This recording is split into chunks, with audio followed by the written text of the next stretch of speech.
This teaching is called Part 3 of the 4-part series. It's called The Wine, the Oil, and the Wood. Okay, it's an interesting title probably. It's all about the calendar. And its acronym, this is really corny, but its acronym is WOW.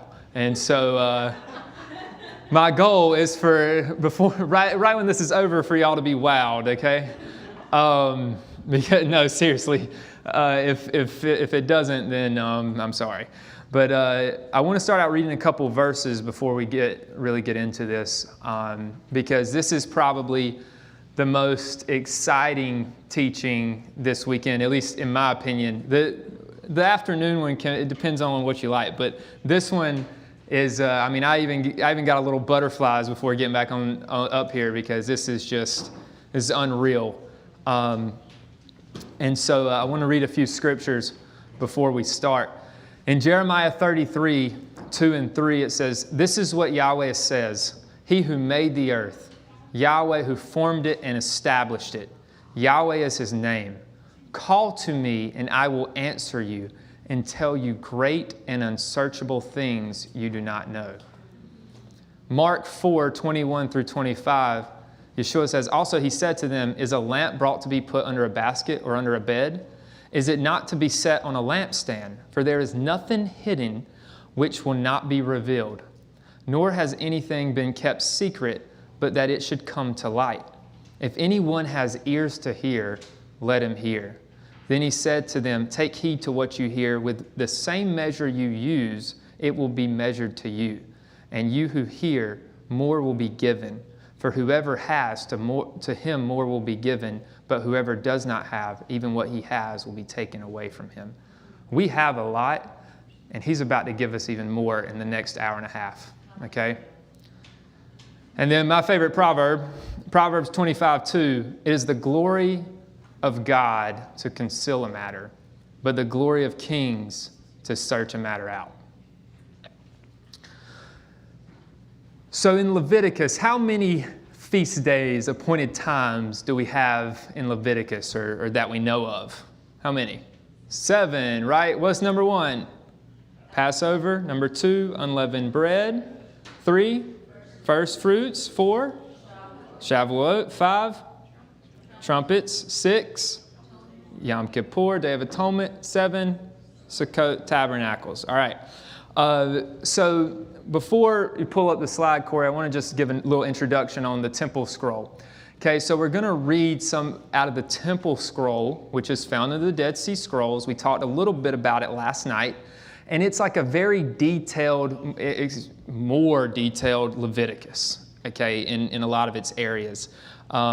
It was believed to be accredited to Moses, okay? Scholars say that at least the priests said it was from Moses, and that it was given to the priests for the tabernacle and temple service. All right.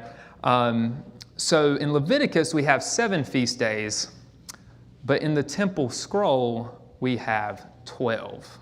Okay. So you can pull that slide up, Corey. So let's look through these, all right? The temple scroll, these are your appointed times, all right? Abib 1, the head of the year, is considered an appointed time. Passover is considered an appointed time. It's number 2. Unleavened bread is number 3. The first fruits of barley, this is important. First fruits of barley, what we consider usual first fruits, is 4. The second Passover is 5. Shavuot, also known as the first fruits of wheat, okay, is number 6. That's Pentecost as well. Then number 7 is the first fruits of new wine. That should be one you've never heard of before. Number 8 is the first fruits of new oil. Number 9 is the wood offering. Number 10 is the day of memorial of trumpet blasting, or trumpets. Number 11 is the Day of Atonement. And number 12 is the Feast of Tabernacles, or Sukkot, okay? So sort of two ones we've seen. It's not in Leviticus chapter 23 as a B1. We see that at the head of the year in Exodus 12. And then we see the second Passover in Numbers, which we'll talk about those in just a second. But the three new ones that we haven't seen are these first fruits of new wine, first fruits of new oil, and this wood offering, hence the title. Okay, just moving on, I want to read something from the temple scroll about the head of the year. Okay, head of the year. And it says in the temple scroll, on the first day of the first month falls the beginning of months. For you it is the beginning of the months of the year. You are to do no work. All right. Now, thankfully, I read this before the new year happened in spring, so I took that day off. All right. But it's actually a Shabbat. Okay. It's an appointed time that we're supposed to take. Okay. And this is what's written in the temple scroll. All right.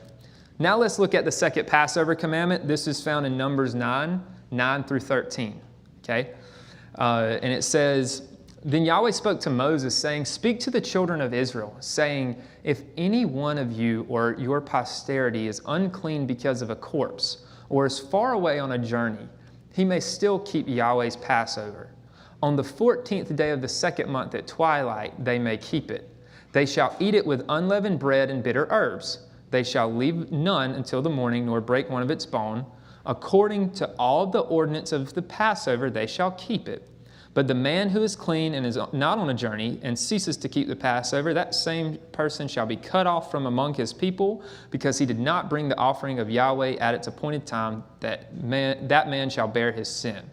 So you have the situation of if this person is unclean because of death, or if this person is on a long journey. The second Passover is very elevated in the Dead Sea Scrolls because situations like that happened a lot. And they're supposed to come in and keep the second Passover. And, I look at this from a spiritual perspective too. A lot of us, missed our first Passover. We didn't grow up knowing this, right? And we had dead works all over us, and we were unclean because of dead works. Or we were on a long journey, right? And but now he's brought us back, and really that is the second Passover. It's the same sacrifice. It's just it's a month later. He's given us second chance, right? And so, that's just, some other stuff we'll maybe hit later on this afternoon. So before I move on, though, I want to talk about these Feast of First Fruits and just make sure that you understand that the Feast of First Fruits that we've always referred to is actually the Feast of First Fruits of the barley harvest, okay? It is specifically the barley harvest. So this is when they get the best of the barley, the first of the barley, and they bring it up, okay? Then, 7 weeks and a day later, 50 days, you have Shavuot, which is also a Feast of First Fruits. It's sometimes referred to as grain or wheat, okay? But it's the wheat harvest, all right? So that's the first fruits of the wheat harvest, all right? And that's found in Leviticus 23, and Jubilee says the same thing, okay?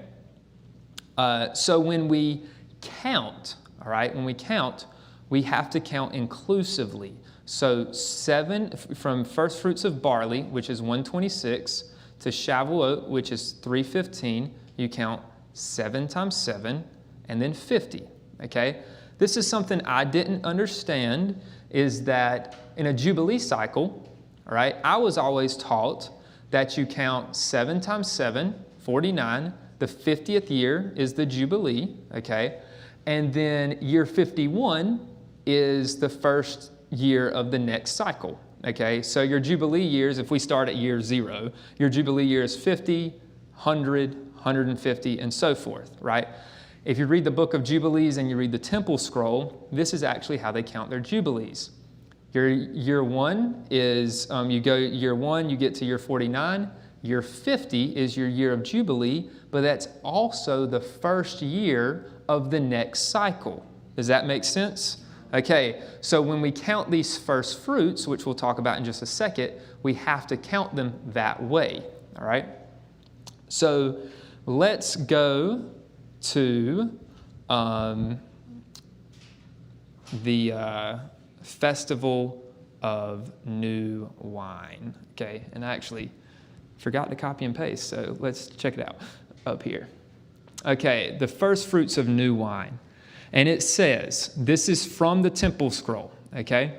It says, you shall beginning from the day when you bring in the new grain offering to Yahweh, this is talking about Shavuot, the bread of the first fruits, 7 weeks, 7 full weeks until the day after the 7th Sabbath, you are to count 50 days, then sacrifice new wine as a drink offering. Then the whole people, great and small, may begin to drink the new wine and to eat grapes from the vines, whether ripe or unripe, for on this day they will make atonement for the wine. Okay? So what is this saying? This is saying from Shavuot, you count 7 Sabbaths and a day, and you get to the festival of new wine. When you get to the festival of new wine, it's a feast day. You drink new wine, you eat grapes. You actually, in the instructions, because I'm taking a very small portion of it from the Dead Sea Scrolls, and in the instruction, the priest would actually lift up the grapes and the wine, just like waving of the Omer. It's the same thing. And so they would wave it before Yahweh, and everybody drinks new wine and everybody eats some grapes, okay? And that's essentially the Feast of New Wine in its basic instruction, okay? So the children of Israel are to rejoice. Yes, this is so awesome. The children of Israel are to rejoice before Yahweh, this being an eternal statute from generation after generation wherever they dwell. They shall rejoice this day in the festival of the new wine to pour out a fermented drink offering, new wine upon the altar of Yahweh, an annual rite. Okay, so they're commanded to rejoice, to drink new wine, and to eat grapes. Okay, eat the new grapes. Now, just letting you know, I understand because people think automatically, oh gosh, I don't drink alcohol, I don't want to drink alcohol, things like that. I want to stay away from that. Well, guess what? New wine, back then, it takes a little bit to ferment, doesn't it? So it's not a big getting drunk fest here either, okay? This is about literally drinking the very first produce, and it didn't have enough time to ferment, all right? Now, some of you may want to drink some real wine, stuff like that, but that's on you, okay? Y'all going to be drinking the older wine, okay? But you're allowed to drink of that harvest. Is taking in the first of that harvest for that year and giving it to Yahweh. So let's now look at new oil. Okay, the first fruits of new oil. Okay, so from the Feast of New Wine, it says you're to count from that day 7 weeks, 7 times 7 days, 49 days, 7 complete weeks, until after the 7th Sabbath. Count out 50 days. Then offer new oil from the places where the children of Israel dwell, half a hin from each tribe, newly extracted oil. After they, the priests, have eaten, they are to anoint themselves with new oil and eat olives. For on that day they shall have atoned for all the oil of the land before Yahweh as an annual rite once a year. The children of Israel shall rejoice before Yahweh wherever they may live. This is an eternal statute for generation after generation. So once again, we have another 50-day count, seven Sabbaths and a day from new wine. You get to new oil. And we being priests, we are to anoint each other, with new oil and to eat olives. This is something I'm going to have to overcome soon because I'm not a very big olive fan, all right? Yes, thank you. And so we got a little bit of time though, all right? This is the statute for the festival of new oil. Okay, now let's move on to the wood offering. Okay, the wood offering. And so immediately after the festival of new oil. So, by the way, just letting you know, just so we're clear, new wine, new oil, the first fruits of barley and the first fruits of wheat, they're all occurring on the first days of the week. They're all on Sundays, okay? So, because they're all 7 weeks apart. Okay, so then we get to the festival of the wood offering. And it says, and after the festival of new oil, the 12 tribes of the children of Israel are to contribute wood for the altar. So this is how it works. Day 1, which is Monday, okay, which is second day of the week, Levi and Judah bring in the wood to offer up. Day 2, Benjamin and Joseph, and Ephraim and Manasseh. It's actually very specific in the instruction. It says Ephraim and Manasseh when it talks about Joseph. They bring in the wood. Then day 3, Reuben and Simeon. Day 4, Issachar and Zebulun. Day 5, Gad and Asher. And day 6, Dan and Naphtali. So that full week, you have, on Sunday, you have the festival of new oil, and then the 6 days of the wood offering from Sunday to Shabbat, okay? And each of the tribes, each two by two, would offer up wood each day during that time. Okay, this now shows everything, okay? This is everything up here. All right, I know it's tiny, but what you're going to see is you're going to see your 4 head of the seasons, head of the months. That's in that orange color. Trumpets is in green because it's a Sabbath. We probably should have put Abib 1 as a Sabbath. That's my fault. But it's no big deal. Then you've got, obviously, we've got our spring feast, which we already know, or month 1 feast, which we've already looked at. Month 2, that yellow highlighted there is the second Passover. Month 3, we've already seen Shavuot. Month 4, that's just the head of summer.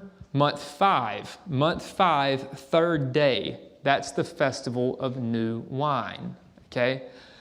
Month 6, you'll see the 22nd day of month 6 is the festival of new oil, all right?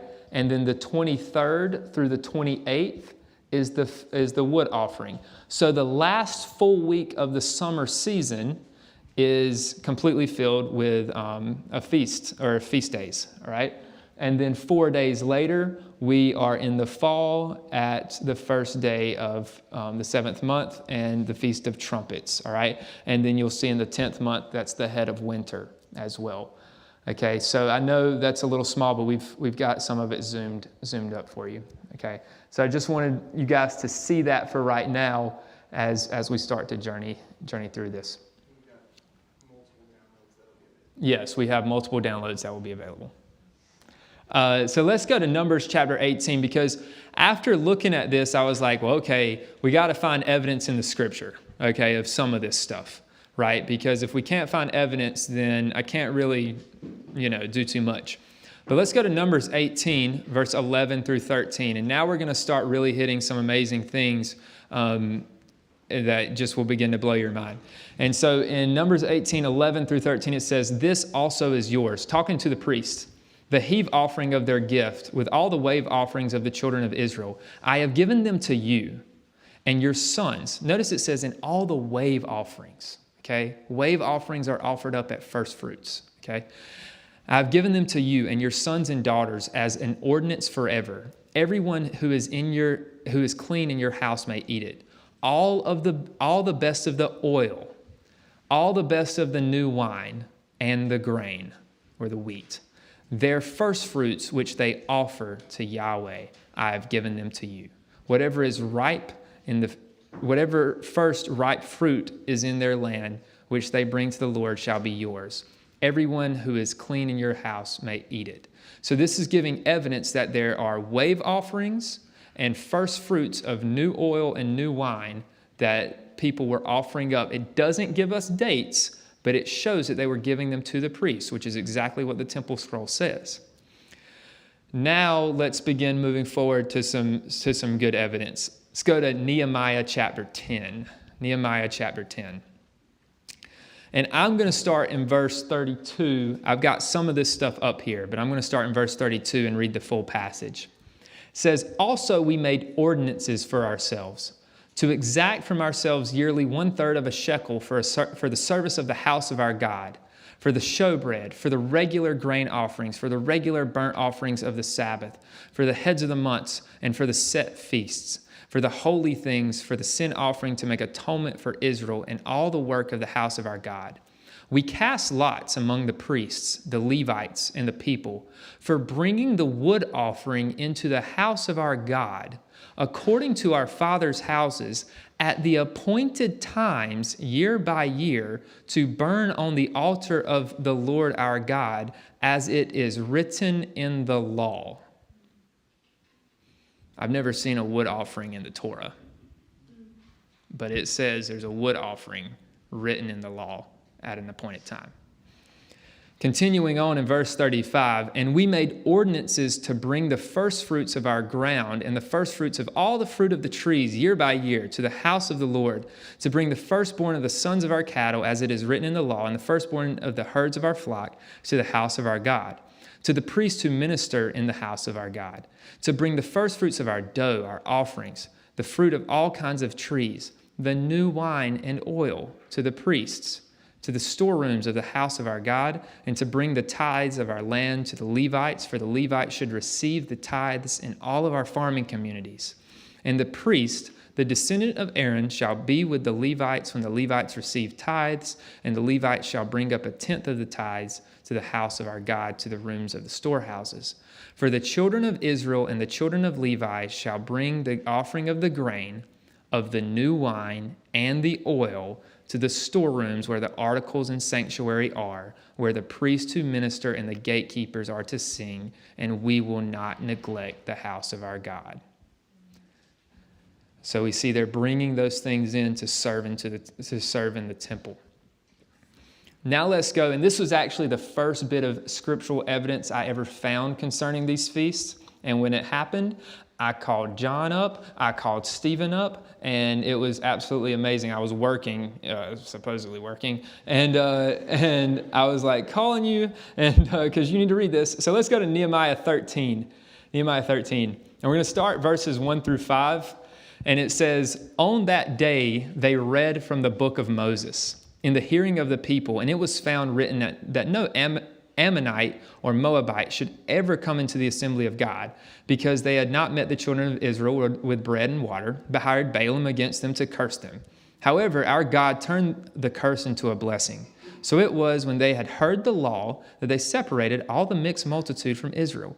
Now before this, Eliashib the priest, having authority over all the storerooms of the house of our God, was allied with Tobiah, and he had prepared him for a large room where previously they had stored the grain offerings, the frankincense, the articles, the tithes of grain, the new wine and oil, which were commanded to be given to the Levites and the singers, and the offerings for the priests. Okay, go a little further down, and it says in verse 30 and 31, very last part of Nehemiah, thus I cleanse them of everything pagan.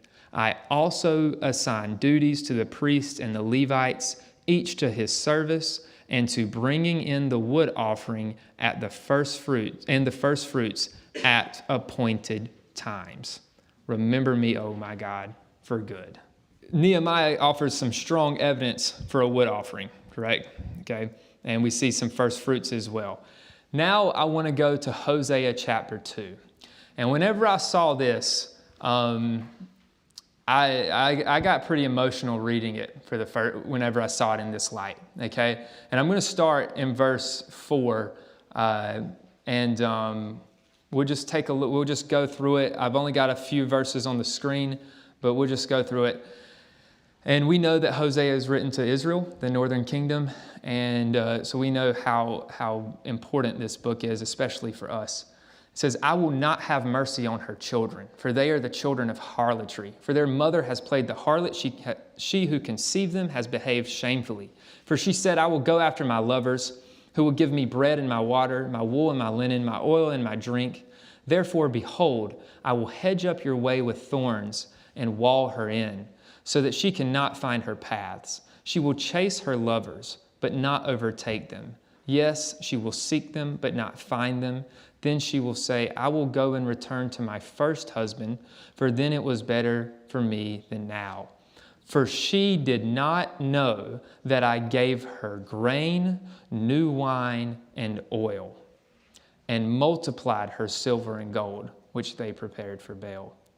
Therefore, I will return and take away my grain or my wheat, same word, in its time, and my new wine in its season. That word for season is moed.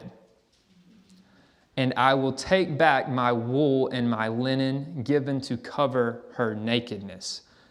Now I will uncover her lewdness in the sight of her lovers, and no one shall deliver her from my hand. I will also cause her mirth to cease, her feast days. And this part where it says her feast days, that's actually the Haggs, so the three pilgrimage feast days. Her head of the months, her Sabbaths, and all of her Moedim, her appointed times. All 4 categories, gone. And we know that that's true. That happened, right? That's in verse 11. Let's skip to 14. Then it says, and think about the context of last night as well. Therefore, behold, I will allure her, will bring her into the wilderness and speak comfort to her. I will give her vineyards from there, and the valley of Achor as a door of hope. She shall sing there, as in the days of her youth, as in the days when she came up from the land of Egypt. And it shall be in that day, says the Lord, that you will call me my husband and no longer call me my master. For I will take from her mouth the names of the Baals, and they shall be remembered by their name no more. In that day I will make a covenant for them with the beasts of the field, with the birds of the air, and with the creeping things of the ground. Bow and sword of battle I will shatter from the earth to make them lie down safely. We know that that's what happened in Acts 10 with Peter, right? Verse 19, and I will betroth you to me forever. Yes, I will betroth you to me in righteousness and in justice, in loving kindness and mercy. I will betroth you to me in faithfulness, and you shall know Yahweh. Now let's pay attention to this. It shall come to pass in that day that I will answer, says Yahweh. I will answer the heavens, and they shall answer the earth. And the earth shall answer with wheat, and with new wine, and with oil, and they shall answer Jezreel, which means God sows. Then I will sow her for myself in the earth, and I will have mercy on her who have not attained mercy. Then I will say to those who are not my people, you are my people, and they shall say, you are my God. Let's focus in on this verse. I will answer the heavens, they shall answer the earth. The earth shall answer with wheat, with new wine, and with oil. You didn't have this calendar until the earth was brought forth the Dead Sea Scrolls in 1946 and 7 and 8.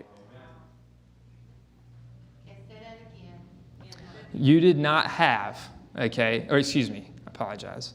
You do not have this calendar, all right? You do not have new wine. You do not have new oil. You do not have the correct dates for the barley or the wheat offering, grain.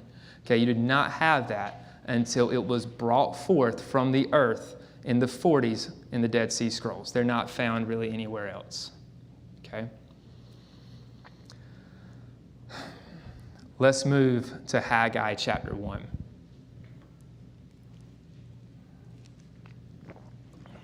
In the 2nd year of King Darius, I'm starting in verse 1, in the 6th month, on the 1st day of the month, the word of the Lord came by Haggai the prophet to Zerubbabel, the son of Shealtiel, governor of Judah, and to his son Joshua, the son of Jehozadak, the high priest, saying, thus speaks the Lord of hosts, saying, this people says, the time has not come, the time that the Lord's house shall be built. Okay? So he goes on and he tells them to build the temple. And in verse 7, this is what he says. Thus says the Lord of hosts, consider your ways. Go up to the mountains and bring wood and build the temple, that I may take pleasure in it and be glorified, says the Lord. You looked for much, but indeed it came to little.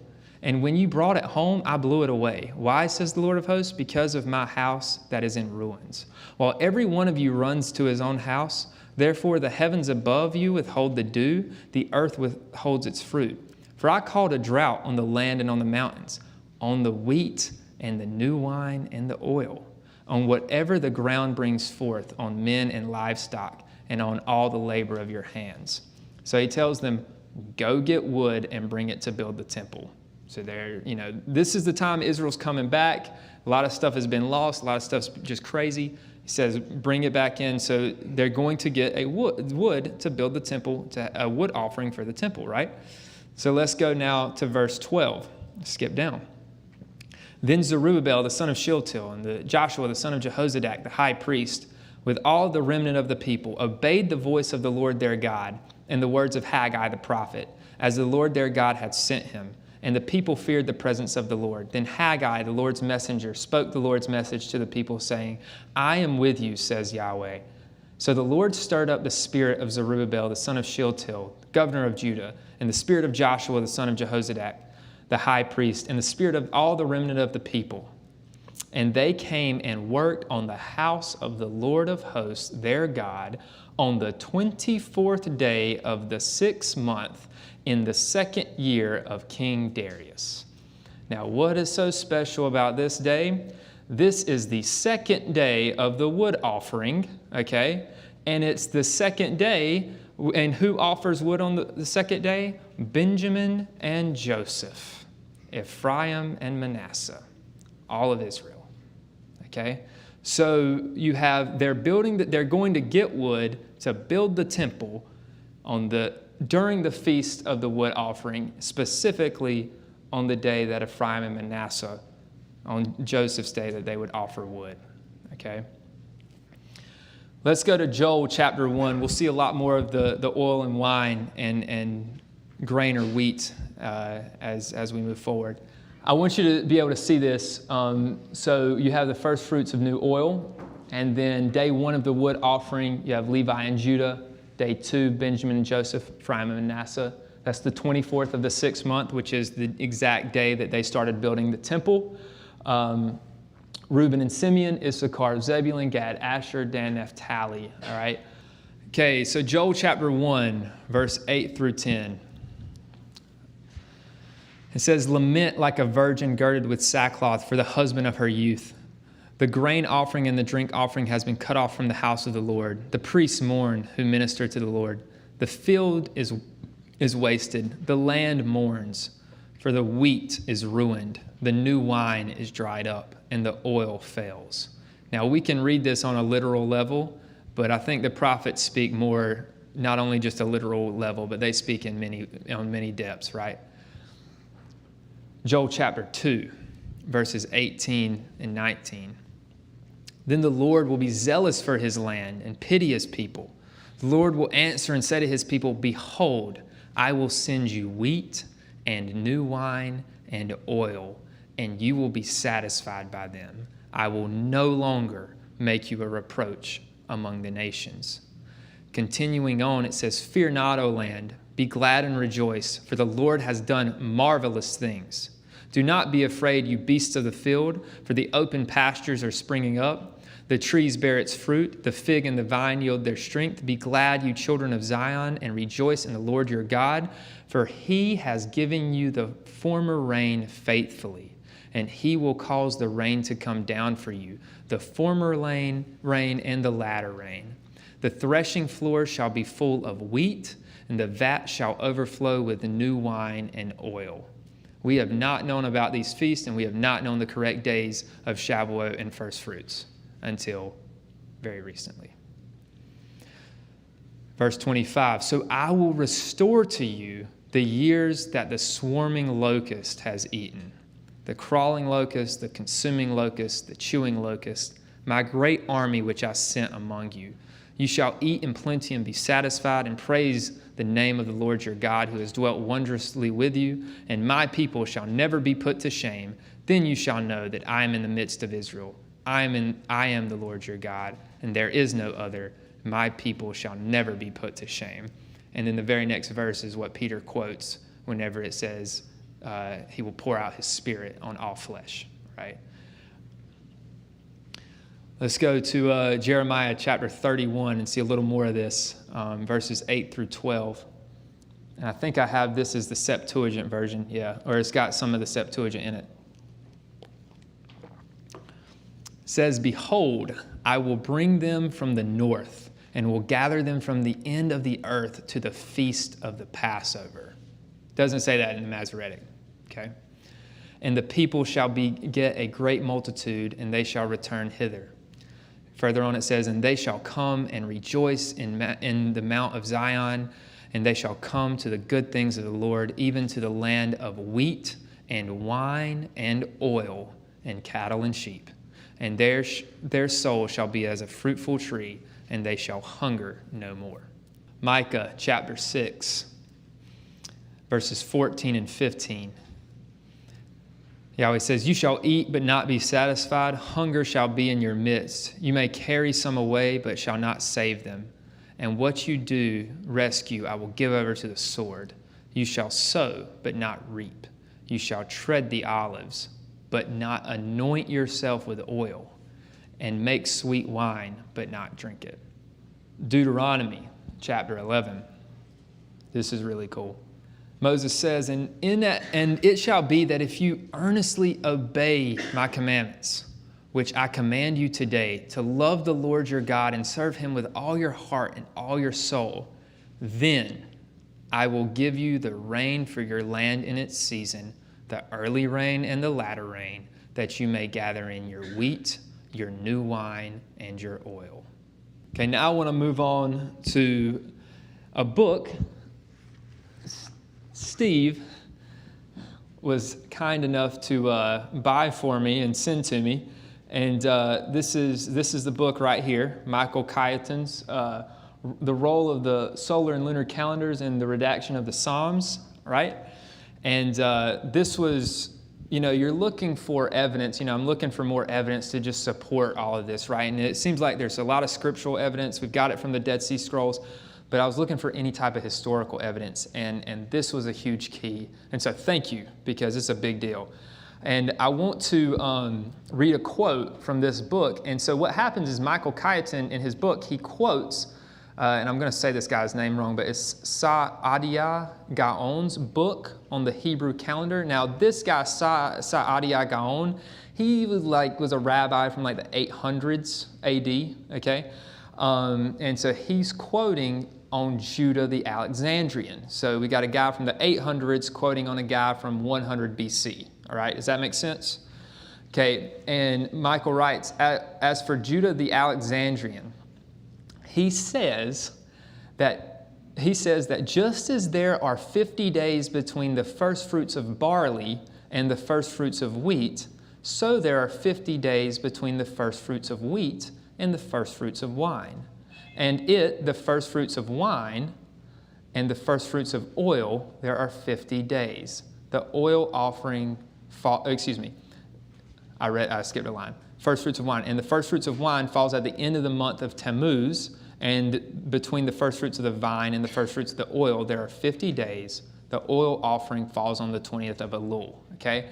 Now, the reason you've got different dates here is because Judah the Alexandrian is known as Judah ben Tabai, who was a Pharisee. We know what calendar he's using, okay? Tammuz, we know that he's a lunar calendar guy, who is a Pharisee who was persecuted by the Sadducee sect. He fled to Alexandria in Egypt and returns back to Israel around 76 BC. After this, he became the Nasi of the Sanhedrin in Jerusalem, all right? Head guy, right? And is known by scholars actually to be the founder of the Karaite sect of Judaism, okay? So this guy is saying 70-something years before the Common Era that there are 4 first fruits festivals: barley, of wheat, of wine, and of oil, okay? And he's got them dated differently because they're on the lunar calendar, but the fact that he even is saying they exist is a huge deal, right? So it gives 12 feast days, but if you add in the other 2 Rosh Hodeshes, the heads of the month, you get 14 total, which is 7 times 2. So I just wanted to sort of add these in right here and just sort of explain so you can see what's going on.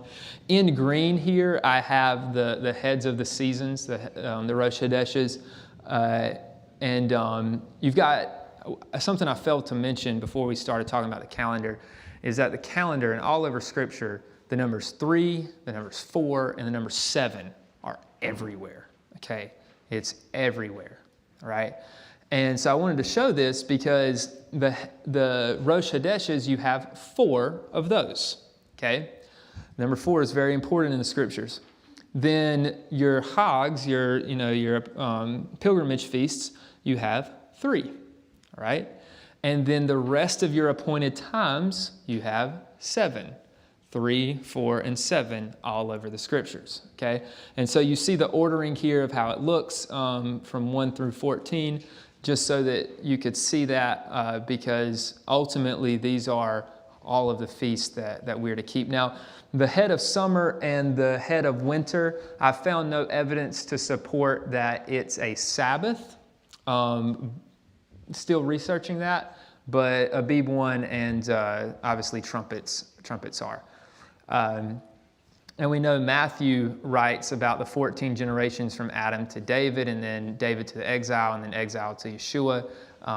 So that's just interesting. We see the number 14 come up quite a few times. Next, I wanted to just show the first fruits festivals. Okay, so the first fruits festivals. So we got 4 first fruits festivals, once again, the number 4 showing up. Okay, and so we have the first fruits of barley, which is the first month, 26th day we've talked about. We've got the first fruits of wheat, which is Shavuot, 3rd month, 15th day. That's 7 Sabbaths in a day. We've got the first fruits of wine, which is 7 Sabbaths in a day after that. That's on the 5th month, 3rd day. And the first fruits of new oil, which is the 6th month, 22nd day, right? When you total this, and your first day is the first fruits of barley on 126, and you get to the first fruits of oil, it's exactly 148 days, which if you divide it in 2 is exactly 2 sets of 74, all right? And we'll start to see some chiastic structure here within the feast as well. Something else that's super cool is when you start from the first fruits of barley on the 126, and you go until the last day of the wood offering, which is the 6th month, 28th day. They're exactly 154 days, which is exactly 22 Shabbats, 1 for each letter of the alphabet, okay? And we know that there's quite a few Psalms and even some scriptures that are broken up into the alphabet as well. So that was pretty interesting. So now I want to sort of end on one last final point with a writing from the Dead Sea Scrolls. And it's about David and the Psalm scroll. And it writes in here, it's got all these Psalms and stuff, and it's even got more Psalms than what we already have here, but we've got this last thing, and it sort of gives a summary of David, and it says this: "And David, the son of Jesse, was wise, and a light like the sun, and literate, and discerning and perfect in all his ways before God and men. And the Lord gave him a discerning and enlightened spirit, and he wrote 3,600 psalms, and songs to sing before the altar over the whole burnt perpetual offering every day for all the days of the year, 364. And for the offering of the Sabbaths, 52 songs. And for the offering of the heads of the months, or the Rosh Hashanahs, and for the solemn assemblies, and for the Day of Atonement, 30 songs. And all the songs that were spoken were 446. And for making music over the stricken, 4. And the total was 4,050. All these he composed through prophecy, which was given him from before the Most High." Now let me stop here for just a second. And it says, for making music over the stricken, 4. All right. Remember I said earlier in the previous teaching about that transitional period, the Tekufa period, okay, that 31st day between the seasons? And some people call it Peguim, right? Yeah, Peguim. And so this day actually is considered, when you read some of the Dead Sea Scrolls and you read some of the more ancient Jewish texts, it's actually considered a day that like evil spirits would try to come out, okay, and wreak havoc, because you're transitioning from one season to another. And this is a day that like essentially they believe that the enemy was really coming after him. So David writes 4 songs for these days, okay? And it's translated, you'll see this line in different Dead Sea Scrolls translated very differently. Some says demonic possessed, some says stricken, a little, and so it's really interesting, but it lines up with the 4 transitional days. But the thing I want to lastly look at is the 30 songs of the Rosh Hashanahs, all the solemn assemblies, and the Day of Atonement. So essentially the feast days, right? The ones we just looked at. And so, Corey, if you'll go to the last slide, because what I wanted to do is I wanted to make sure, okay, well, if this calendar is right, we should have 30 days with all of these, to compose all of these, right? And so day one, offering number one, song number one is Head of the Year, okay? Then you've got 7 days of Passover and unleavened bread, okay? Which is days 2 through 8. Then the first fruits of barley gets you to 9 songs. Shavuot, or the first fruits of wheat, gets you to 10. The head of summer gets you to 11. The first fruits of new wine gets you to 12. The first fruits of new oil, 13. Then you've got 14 through 19 songs are the wood offering, those 6 days. Then you've got trumpets is the 20th. The Day of Atonement is the 21st. Sukkot, those 8 days go from the 22nd through the 29th songs. And the head of winter is the 30th. And the reason we don't have the second Passover is because the second Passover has the exact same song as the first Passover, because it's all the exact same ordinances, okay? So it's exactly 30 when you put all of these together, all right? And so I wanted to bring this forward and show you guys, and as we wrap up, the cool thing is, and this, I forgot to mention this, but the cool thing is that the Festival of New Wine is the 5th month, 3rd day. Does anybody know what today is on this calendar? The 5th month, 2nd day. Tomorrow is the Festival of New Wine. All right, and this is actually the reason why we picked this weekend, because we wanted to be able to come out here and teach this right at the time. So in 7 weeks from now, we'll be at the end of summer, and we'll see the Festival of New Oil and the wood offering, and it's also, I think, something else I forgot to mention. But in the spring you have 6 Moedim. In the summer, because now we have summer feasts as well, you have 3 Moedim, and then in the fall you have 3 Moedim as well. So you've got 6, 3, and 3, okay? And we'll look into a lot more with prophecy, because that's what the last teaching is going to be, because we know, well, how do these feasts fit in with prophecy? They do, okay? And we'll focus on that when we come back.